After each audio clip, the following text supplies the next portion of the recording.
Donc bonjour à tous, on se retrouve aujourd'hui aux Imaginales 2021 en compagnie de Stéphane Plateau. Bienvenue à vous. Alors, pour rentrer dans le vif du sujet, Jaunes yeux, votre nouveau roman, qui est aussi le 4e volet de votre saga Le Sentier des Astres, Les Sentiers des Astres, vient de paraître au Mouton électrique. Est-ce que vous pouvez nous expliquer un petit peu comment est née cette saga? Qu'est-ce qui vous a poussé à prendre la plume? Ce qui m'a poussé à prendre la plume, c'est un tragique accident qui est arrivé quand j'avais environ 6 ou 7 ans. J'ai appris à lire. Et donc j'ai eu très envie d'écrire tout de suite. Donc j'ai très vite commencé à utiliser tout ce qui me passait par les mains comme support narratif. La cassette magnétique audio au papier crayon pour faire des petites BD, en passant par les diapositives dessinées sur papier cellophane, accompagnées de bandes son sur lesquelles je sollicitais ma famille, enfin tout ce qui pouvait servir à raconter une histoire, quoi.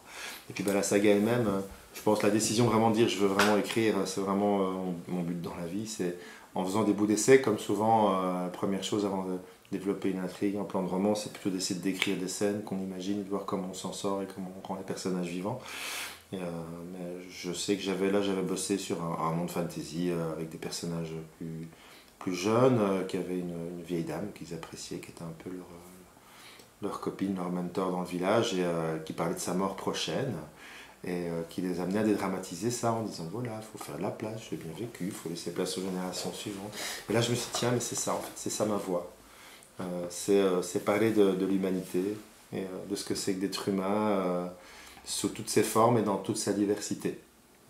C'est ça qui m'intéresse, quoi. Donc ça, c'était vraiment l'envie de départ. Et la saga elle-même est née j'avais une série de pitch de personnages en fait, mais je ne savais pas trop par lequel commencer, sur lequel bâtir, et puis je me suis dit qu'en fait je pouvais tous les raccorder, les mettre dans le même bateau. Donc là j'ai imaginé finalement en dernier le bateau, la forêt boréale, et ce qui est devenu l'intrigue centrale des Sentiers des Astres. Et quant au récit de vie des personnages à bord de ces bateaux, ils constituent la matière d'un récit choral, puisque les Sentiers des Astres c'est vraiment une saga, un récit choral, à ceci près que contrairement par exemple au Trône de Fer, au lieu de suivre des personnages où les choses se passent à peu près simultanément, avec un narrateur omniscient, on a un narrateur, une intrigue qui sert de cadre au présent, et des récits au passé qui sont recueillis majoritairement par le barde, par le narrateur. Donc, mais ça reste malgré tout un récit choral, c'est une série d'histoires qui ont une fin commune, et cette fin commune se passe dans la forêt boréale sur le bateau. Donc une saga avec moult personnages, mais aussi avec moult influences, moult mythologies. Vous mélangez les anciens dieux hindous, enfin les Finnois, enfin les légendes finnoises un petit peu. Pourquoi eux en particulier? Alors on est toujours marqué par des œuvres, par des cultures, par des événements, par des choses, et on essaye de construire, je pense, son propre univers pour qu'il sonne vrai, en tout cas pour qu'il sonne authentique, pour qu'il vibre, et qu'il vibre dans notre poitrine avant d'être donné au lecteur. On part de choses qu'on aime. Moi j'ai vécu en Inde, donc quand j'étais enfant, à une époque cruciale de mon enfance, mes premiers souvenirs sont en Inde. J'ai eu beaucoup de mal à me réadapter à l'Europe en revenant. Je suis resté un petit Indien migrant quelque part, même si ça se voit pas du tout, mais si j'étais physiquement hindou. Mais donc oui, c'est vrai que j'ai des racines qui sont malgré tout métissées, qui sont bâtardes, donc j'ai eu envie d'avoir quelque chose quelque chose qui soit aussi métissé et bâtard, donc de prendre dans la mythologie grecque, romaine, que j'ai découvert étant enfant, de prendre évidemment dans la mythologie celtique que j'ai découvert un peu plus tardivement, et dans les mythologies hindoues qui m'accompagnent aussi depuis l'enfance, et de faire quelque chose qui soit une forme de syncrétisme. L'univers des Sentiers des Astres, c'est un peu comme si les Celtes avaient conquis l'Inde antique, et puis que ça avait formé une civilisation plus ou moins homogène, un même ensemble culturel, métissé, comme peut l'être le Brésil, avec des couleurs de peau qui se déclinent du blanc au brun foncé des Dravidiens du sud de l'Inde, avec une civilisation qui va évoluer jusqu'à atteindre le niveau technologique de la fin du Moyen-Âge européen, donc l'armure de plate à son apogée, les débuts de l'artillerie à poudre, les prémices de l'imprimerie, mais aussi des singes, des éléphants, des cendres qui dérivent sur des fleuves sacrés où se baignent des sages, au son du sitar et de la harpe devant des temples d'allure hindoue. Et avec ce 4e tome, alors je ne sais pas si vous allez pouvoir nous dire quelques mots sur son intrigue, mais est-ce que on peut se dire qu'enfin vos héros voient le bout du tunnel? Alors ils entrevoient le but, et peut-être que ce but légendaire, voire chimérique, va prendre un petit peu plus de consistance. On va peut-être savoir si vous commencez à avoir une idée plus claire de savoir si l'oracle, le roi d'Isère, est une légende ou purement et simplement une chimère. Et beaucoup de choses dans l'intrigue vont se connecter, ou en tout cas laisser entrevoir des connexions. Comme souvent, il va y avoir des retournements, des surprises, des révélations qui amènent à revoir les tomes précédents sous un autre jour, ce qui permet aux gens de relire l'histoire et de la Vous voulez dire qu'il va falloir qu'on les reprenne? Non, pas nécessairement, puisqu'il y a un résumé, heureusement, des personnages à la fin du tome. Oui, effectivement, c'est un peu un tome où les éléments vont se connecter.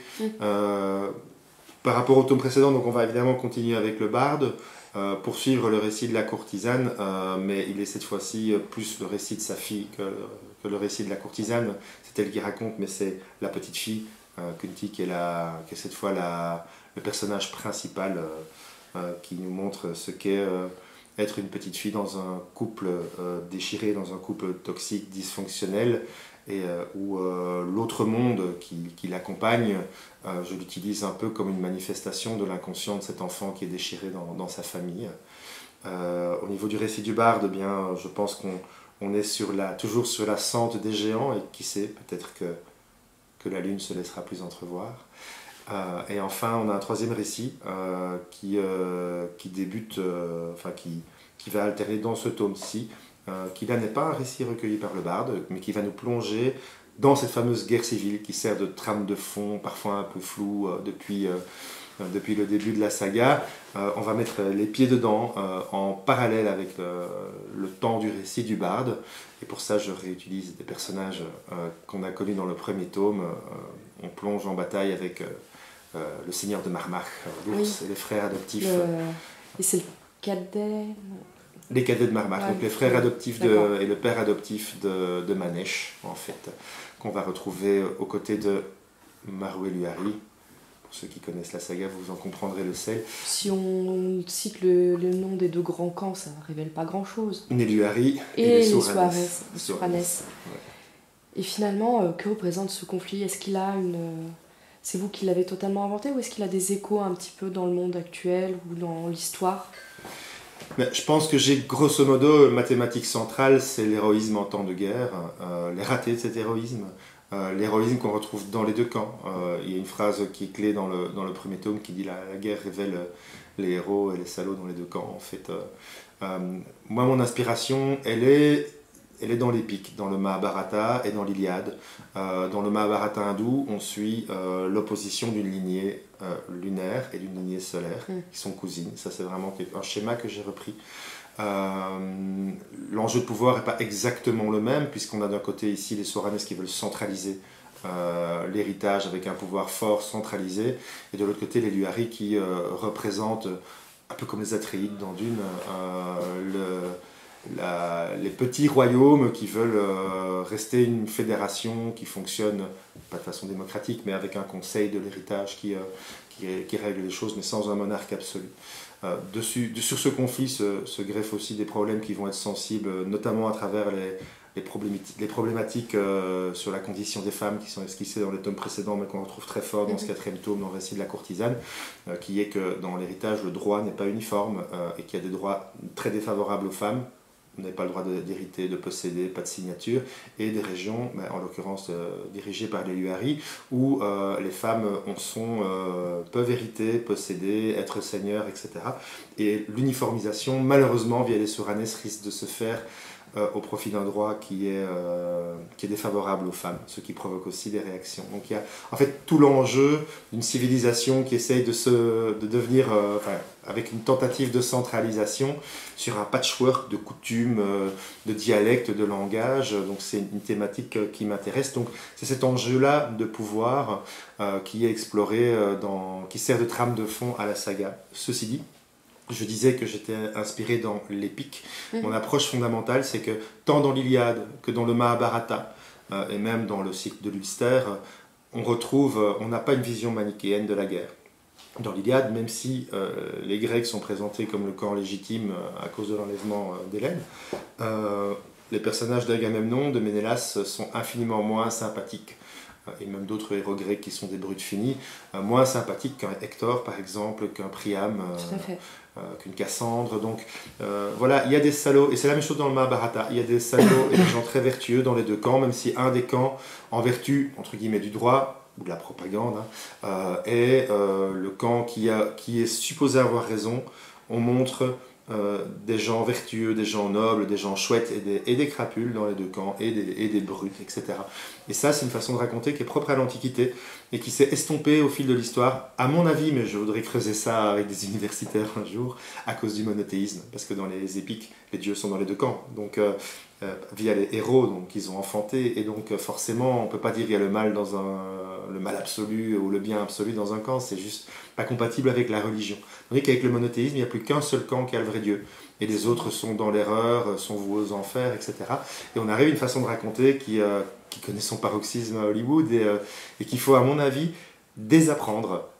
Et peut-être que justement la fantasy, qui est une littérature qui a pour matière le mythe, et qui a pour fonction de retourner vers nos racines, les racines de l'humanité, les racines de nos conditions de vie, de ce qu'était l'humanité à ce moment-là, puisque la nature humaine évolue avec le temps, avec la durée de vie, avec la mortalité infantile. On a vraiment, notamment par exemple, une perception de la mort, de notre importance qui a évolué avec le temps. La fantasy retourne à nos racines, vraiment de la nature matérielle de notre humanité, et retourne aussi à la racine du mythe. Et retourner à la racine des choses, c'est toujours intéressant parce que ça montre d'où on vient, ça montre aussi qu'est-ce qui aurait pu être autrement, et est-ce qu'il n'y a pas un moment des chemins qui ont été pris. Et à mon avis, il y a un chemin qui a été pris, qui est le chemin du monothéisme, qui a appauvri tragiquement notre façon de raconter. Et donc moi, ce que je voulais raconter, c'est quelque chose qui soit comme l'Iliade ou le Mahabharata, c'est-à-dire je voulais qu'on vive avec des gens des deux camps. Et je voulais même qu'un même personnage soit à un moment un salaud et à un moment finalement un héros. Et c'est ça qui m'intéresse. C'est vraiment des vrais héroïsmes. Pas l'héroïsme du super-héros qui peut abattre 40 adversaires à lui tout seul sans sourciller. Ça, on s'en fout. Non, des héroïsmes de gens plus simples, des humbles bateliers qui mènent les bateaux mais qui réagissent au vrai courage sans réfléchir, par sens de la justice. L'héroïsme d'une femme en proie à une société patriarcale qui va essayer d'exister malgré tout, d'échapper à une emprise. Imaginez-vous échapper à l'emprise d'un homme toxique dans une société où en tant que femme, vous n'avez pas le droit de posséder vos propres biens. C'est déjà dur dans le monde réel, je vous laisse imaginer dans une société comme ça ce que ça devait être, et ça a dû l'être très souvent. C'est l'héroïsme d'une petite fille malade, ou malade entre guillemets, mais dont la préoccupation est de protéger son entourage. Il y a plein de formes d'héroïsme qui sont très intéressants. L'héroïsme du condamné à mort, de la personne qui se sait condamnée, mais qui arrive encore à donner le meilleur de lui-même à ceux qui l'entourent, même si peut-être ce sont ceux-là qui devront le tuer. C'est voilà, toutes des formes d'héroïsme qui m'intéressent profondément. Ce sont les ratés de l'héroïsme aussi, les fois où il faudrait intervenir pour sauver une femme en détresse et où ça ne se ferait pas pour différentes raisons.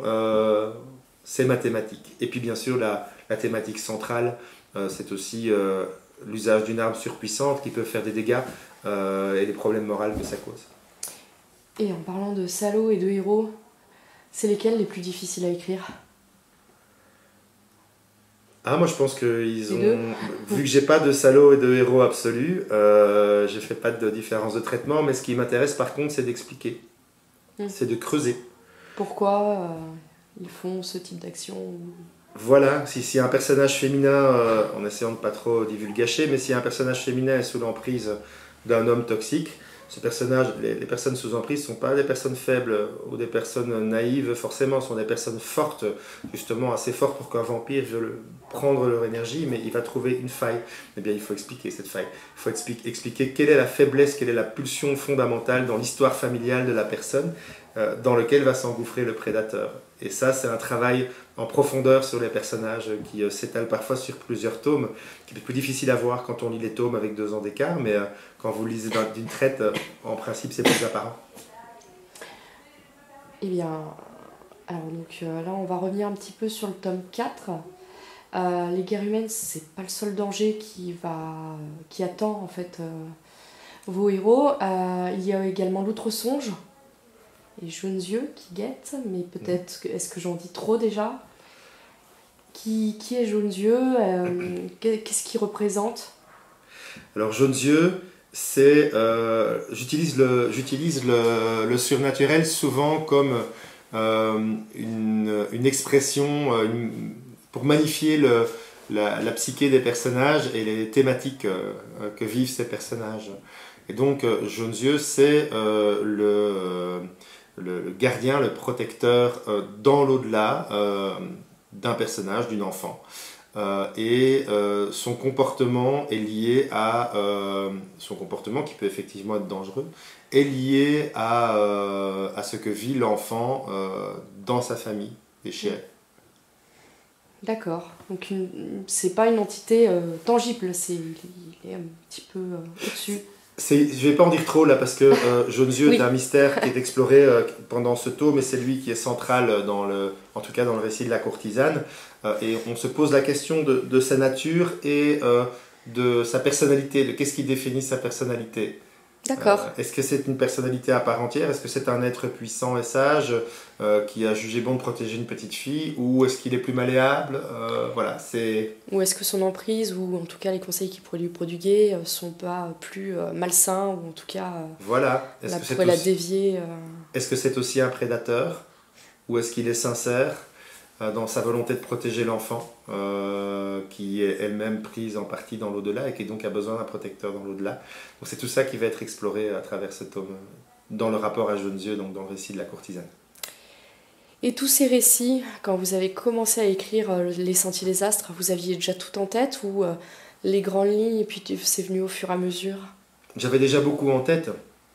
Par exemple, dans ce 4e tome, on va continuer à faire ce qu'on a fait dans le 3e à travers le récit de Shakti, c'est de scanner la société du royaume de l'héritage, en commençant par les marginaux, les migrants, les exclus, et on va continuer notamment avec par exemple une communauté homosexuelle qui cherche à survivre dans cette société patriarcale en formant des corporations qui se protègent, avec toute une série de mécanismes de solidarité, etc. C'est quelque chose que j'avais en tête depuis 15 ans, en fait, en tout cas qui fait partie vraiment du scénario de base de ma saga. C'est quelque chose que j'avais envie de faire, tout comme la semi-utopie féministe ou féministe bourgeoise, on va dire. C'est souvent là que ça commence, des apsaras, des courtisanes sacrées de la rue des Sept Puits, qui sont des femmes qui s'inspirent d'un système hindou qui a été fortement perverti sous l'occupant anglais et qui est devenu aujourd'hui synonyme de pédophilie, mais qui étaient les Devadasi, qui étaient des danseuses du temple et qui étaient mariées aux dieux. Et comme mariées aux dieux, elles ne pouvaient pas se marier et avoir de famille. Par contre, contrairement à la religion chrétienne, le choix avait été fait de les laisser en contrepartie une totale liberté sexuelle. Et donc elles pouvaient avoir plusieurs, aucun amant, elles faisaient ce qu'elles voulaient. Au contraire des Vestales, qui étaient aussi avec Dieu, mais aussi, qui devaient rester vierges. Qui devaient rester vierges, voilà. Donc là, l'Inde avait été originale. Et donc elles devenaient... donc moi j'ai extrapolé à partir de ça, sauf que elles ont évolué. D'abord, elles ont racheté leur temple, donc elles sont complètement autonomes.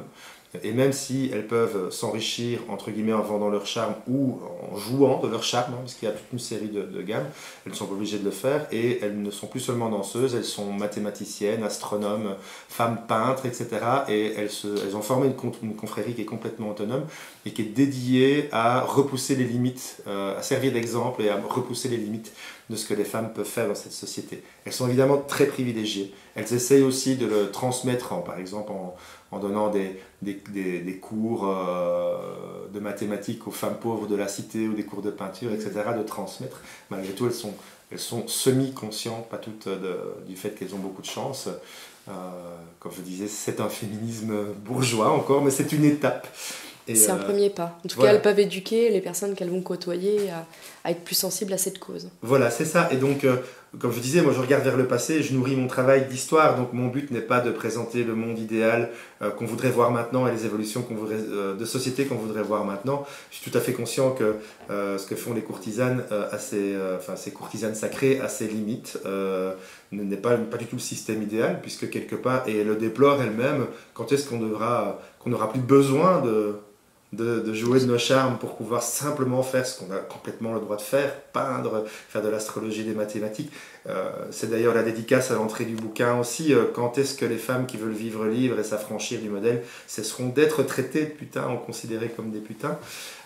Mais moi, ce qui m'intéresse, c'est d'imaginer... en histoire médiévale notamment, on voit un monde dur, féodal, royauté, etc. Et d'ailleurs, une démocratie complète aurait été impossible avec les moyens technologiques du XIVe siècle à l'échelle de royaumes. Les gens ne savent pas lire, la communication passe pas assez vite, etc.